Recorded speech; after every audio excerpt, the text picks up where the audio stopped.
Hola, ¿qué tal? Mi nombre es Carlos David González, alumno de TED Lima, y a continuación este es mi sermón para la clase homilética 1, que posteriormente será corregido. Iniciamos con palabra de oración. Padre Santo, gracias Señor por esta oportunidad que me das de poder dirigirme a mis hermanos, Señor, a través de este medio comunicativo, como el Zoom, Señor, y las redes sociales para así, Señor, poder llegar hacia ellos y dar lo mejor, Padre Santo, que tu palabra se entienda. Señor, hoy día el tema de hoy es importante, Padre Santo, para poder entender el tipo previo de avivamiento que tú quieres en cada uno de nosotros. Gracias, Señor, por tu tiempo y por este espacio que tú nos das, Señor. Y bendice a cada persona que pueda escuchar este video, Padre, y también a nosotros seguir mejorando nuestra labor pastoral. Amén. Hola, ¿qué tal otra vez? La gran pregunta es, ¿quieres un avivamiento en tu vida? Probablemente la mayoría de nosotros diremos que sí. Recordemos que hace unos meses atrás, la capilla de la Universidad de Asbury en Estados Unidos fue gran relieve y de grande fama porque se vivió un avivamiento. Algunos, en su mayoría, señalan esto como avivamiento. Sin embargo, unos pocos señalan que simplemente fue un tiempo muy hermoso de oración, de meditación, de alabanzas, de comunión de hermanos, pero que no puede ser señalado como un avivamiento. Recordemos que previo a esto, hace muchos años atrás, en el movimiento inglés, John Wesley también hizo correr el avivamiento de santidad. La familia Graham en Estados Unidos también hizo muy significativo esta parte. Aún también con la vida del doctor Martin Luther King, también podemos señalar que hubo un avivamiento. Ahora, ¿cómo ocurre este avivamiento y cuáles son los efectos de ese avivamiento? Obviamente que cada persona puede ver a través de la escritura una guía adecuada de cómo ver el avivamiento que Dios nos puede dar a cada uno de nosotros. Ya lo hemos dicho que la Universidad de Asbury en Estados Unidos pasó algo fenomenal.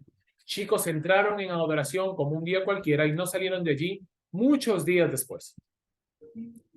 Dios estaba cambiando la vida de las personas.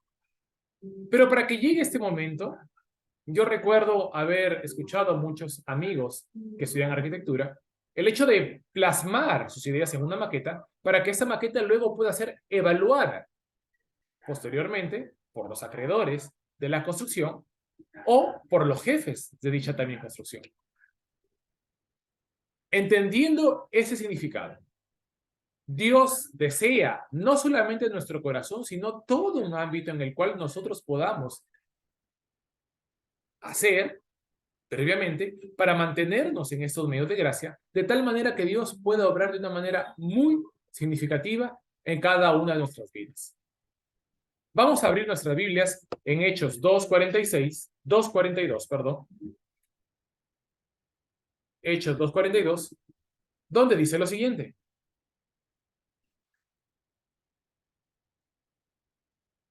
Y perseveraban en la doctrina de los apóstoles, en la comunión unos con otros, en el partimiento del pan y en las oraciones. Cuatro cosas fundamentales que en el discurso de Pedro, el doctor Lucas lo detalla muy significativamente en el libro de Hechos 2:42. Doctrina de los apóstoles, las enseñanzas, la comunión de unos con otros, el repartimiento del pan y las oraciones. Cuatro cosas que una iglesia, donde quiera que esté, no debe olvidar. La enseñanza de la palabra, la comunión de unos con otros, repartir el pan, la Santa Cena y las oraciones. Pero nosotros como nazarenos entendemos que los medios de gracia no es un estado para llegar a la gracia, porque la gracia de Dios es un regalo inmerecido que nosotros tenemos, pero sí para mantenerla muy cuidadosa, de tal manera que participemos absolutamente de todo. Tal es así que se diga que gracias a Dios nos mantenemos muy cerca de él. Vamos a ver la siguiente diapositiva. En nuestro manual encontramos lo siguiente. En el artículo 21.1, inciso 7, dice lo siguiente: asistir fielmente a todas las ordenanzas de Dios y los medios de gracia, incluyendo el culto público a Dios, Hebreos 10:25, la administración de la palabra, Hechos 2:42, el sacramento de la Santa Cena, 1 Corintios 11:23 al 30, el escudriñar y meditar las Escrituras, Hechos 17:11, 2 Timoteo 2:15 y 3 del 14 al 16, las devociones privadas y familiares de Deuteronomio 6, del 6 al 7, y Mateo 6 al 6. Genial. Eso es lo que nosotros declaramos como nazarenos. Pero vamos a ver cada punto en este aspecto. El culto público a Dios. Hebreos 10:25 nos declara lo siguiente: no dejando de congregarnos, como algunos tienen por costumbre, sino exhortándonos, y tanto más cuando veáis que aquel día se acerca. La parte A de este verso es fundamental: no dejando de congregarnos, como algunos tienen por costumbre. ¿Por qué es importante congregar? Podríamos preguntarnos. Porque puedo ver a mis hermanos cara a cara. Puedo alabar a Dios en la congregación junto con mis demás hermanos, escuchar la palabra, tener tiempo de oración juntos. Tal es así que el culto público se puede hacer tanto en la iglesia como fuera de la iglesia. No hay un apéndice exacto que se tenga que hacer en un lugar específico. Donde están 2 o 3 reunidos en mi nombre, dice la palabra, allí yo estoy en medio de ellos. Pero esta participación de todos los santos, de toda la comunidad de los santos, hace que esta participación sea un culto público a Dios, del cual debemos participar. No solamente vivir de los sermones de internet, probablemente como este caso. Espero que no, ¿verdad? Pero sí ir a una iglesia, a una comunidad de fe. Y como nazarenos, asistir fielmente a nuestra iglesia de Nazareno, en sus cultos, en sus reuniones. ¿Para qué? Para dar gloria a Dios con mis demás hermanos. Porque es importante. Porque no puedo dejar de congregar. Muchos dicen que los enfermos se sanan cuando van al hospital. Sí, a un hospital donde curiosamente hay muchos enfermos. Los cristianos, de alguna manera, la iglesia viene a ser algo similar, pero para bien. Nos encontramos con un montón de hermanos que necesitan más de la gracia de Dios, necesitan más del poder de Dios. ¿Para qué? Para acompañarnos unos con otros. Sigamos. La administración de la palabra de Dios.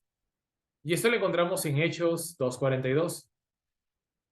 Dice lo siguiente, lo que le hemos leído hace un momento, ¿verdad? Y perseveraban en la doctrina de los apóstoles, en la comunión unos con otros, en el partimiento del pan y en las oraciones.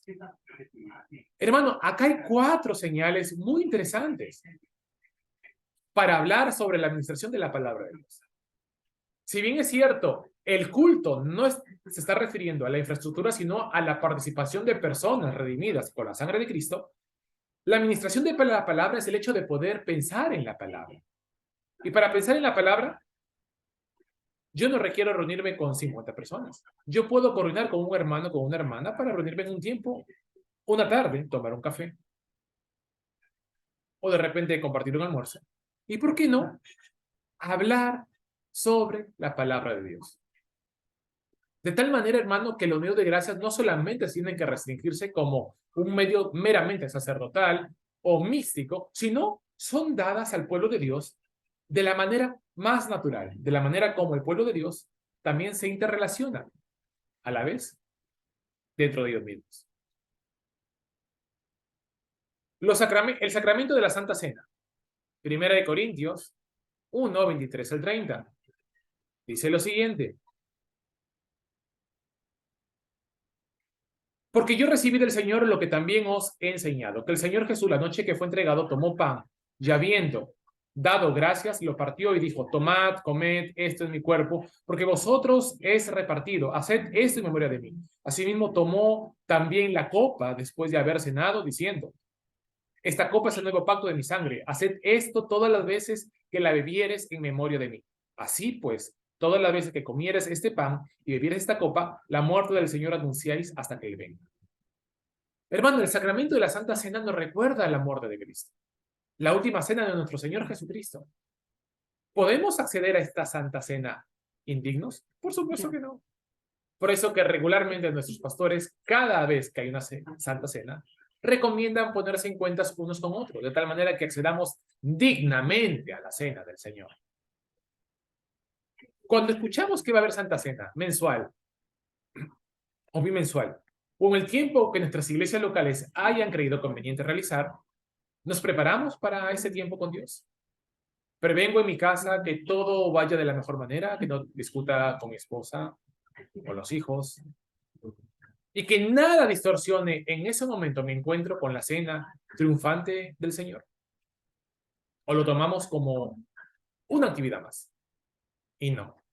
También es un medio de gracia precioso que debemos cuidar y llegar aptos ante ese momento. Hermanos, preocupémonos por hacer la Santa Cena. Lleguemos, pongámonos a cuenta unos con otros, de tal manera que no seamos irreprensibles, sino aceptados. La Santa Cena también es un medio de gracia.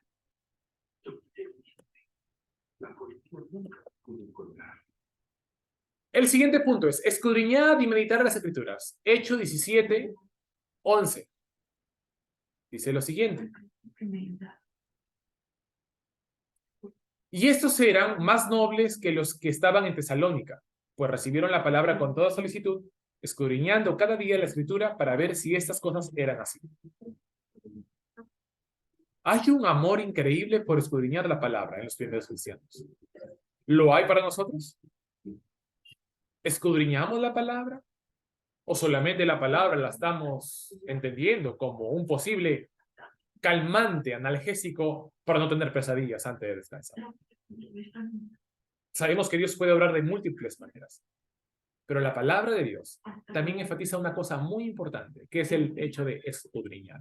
¿Y qué es escudriñar? Estudiar a fondo el contexto, el texto, para que esto no sea utilizado después como un pretexto, sino crecemos en unos con otros, escudriñando la palabra. Segundo Timoteo 2:5 dice lo siguiente. Sí, segundo Timoteo 2:5. 2:15, perdón, dice lo siguiente. Procura con diligencia presentarte a Dios aprobado como obrero que no tiene de qué avergonzarse, que usa bien la palabra de verdad. Sabemos cuál era la encargatura que Pablo había dado a Timoteo, ¿verdad? A una iglesia que no era nada sencilla. Pero Pablo le recomienda, trata de preocuparte por presentarte como un obrero aprobado, que usa bien la palabra de verdad. ¿Y cómo se aprende la palabra de verdad? Escudriñando, estudiando la palabra. Asimismo también encontramos en Timoteo 3, del 14 al 16, lo siguiente. Pero persiste tú en lo que has aprendido y persiste y te persuadiste sabiendo de quién has aprendido y que desde la niñez has sabido las Sagradas Escrituras, las cuales te fueron a haber sabido para la salvación por la fe que es en Cristo Jesús. Toda la Escritura es inspirada por Dios y útil para enseñar, para redarguir, para corregir, para instruir en justicia. La utilidad de la palabra de Dios es impresionante. Por eso que es bueno meditar y escudriñar la palabra de Dios en nuestras vidas. Pero rescatemos, escudriñar el estudio. Meditar. Una vez que yo leo la Biblia, medito qué cosas de mi vida tengo que ir cambiando. Todos tenemos algo que cambiar. Ustedes y yo, día a día. Pero eso se consigue leyendo la palabra de Dios, estudiándola, tener un momento de meditación, de pensar uno mismo, de autorreflexionar y decir, creo que Dios me está hablando en tales cosas o en tal área de mi vida que tengo un cambio. ¿Esto lo podemos hacer? Yo estoy seguro que sí, hermanos. Y también devociones privadas y familiares. Vamos a ver rapidísimo en Deuteronomio 6, del 6 al 7. Dice lo siguiente. Y estas palabras que yo te mando hoy estarán sobre tu corazón y las repetirás a tus hijos y hablarás de ellas estando en tu casa y andando por el camino y al acostarte y cuando te levantes. Todas estas palabras que vemos aquí a continuación son las palabras que Dios recomienda al pueblo de Israel. Estarán contigo al acostarte y al levantarte. Vamos a ver Mateo 6, que complementa este hermoso pasaje también. Dice lo siguiente. Mas tú, cuando ores, entra a tu aposento y cerrada la puerta, ora a tu Padre que está en secreto, y tu Padre que te ve en lo secreto, te recompensará en público. Hermano, nuestras devociones a Dios son privadas, pero esa parte privada la estamos cuidando como tesoro especial. ¿Cuántas veces a la semana tenemos devocionales? Tenemos oración, tenemos lecturas de la Biblia, tenemos devocionales familiares.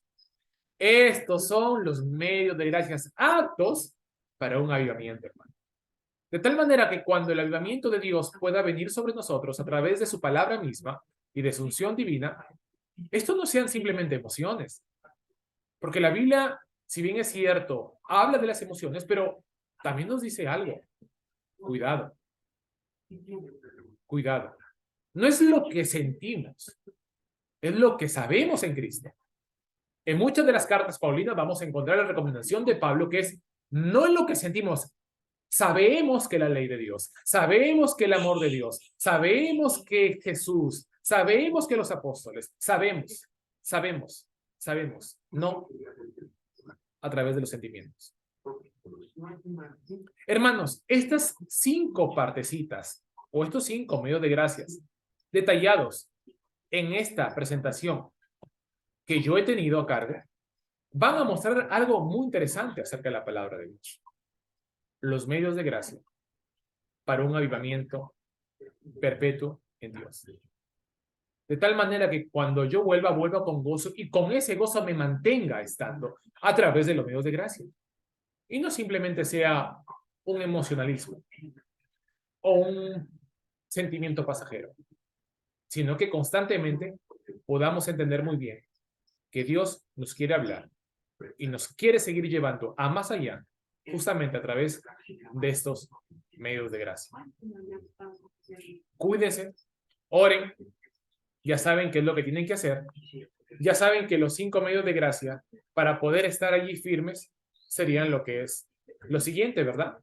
El hecho de tener en cuenta lo siguiente: culto público a Dios, la administración de la palabra, el sacramento de la Santa Cena, escudriñar y meditar en las Escrituras, devociones privadas y familiares. Y sacramento de la Santa Cena también, obviamente. Hermanos, son 5 puntos que no se trasciende cuando ocurre algo apoteósico. Comienza por cada uno de nosotros. De tal manera que ese avivamiento no se irá nunca, sino que constantemente estaremos en ese avivamiento por los medios de gracia. Espero que esto les haya servido en su diario vivir y también para mi aprendizaje personal. Muchas gracias. Que Dios les bendiga.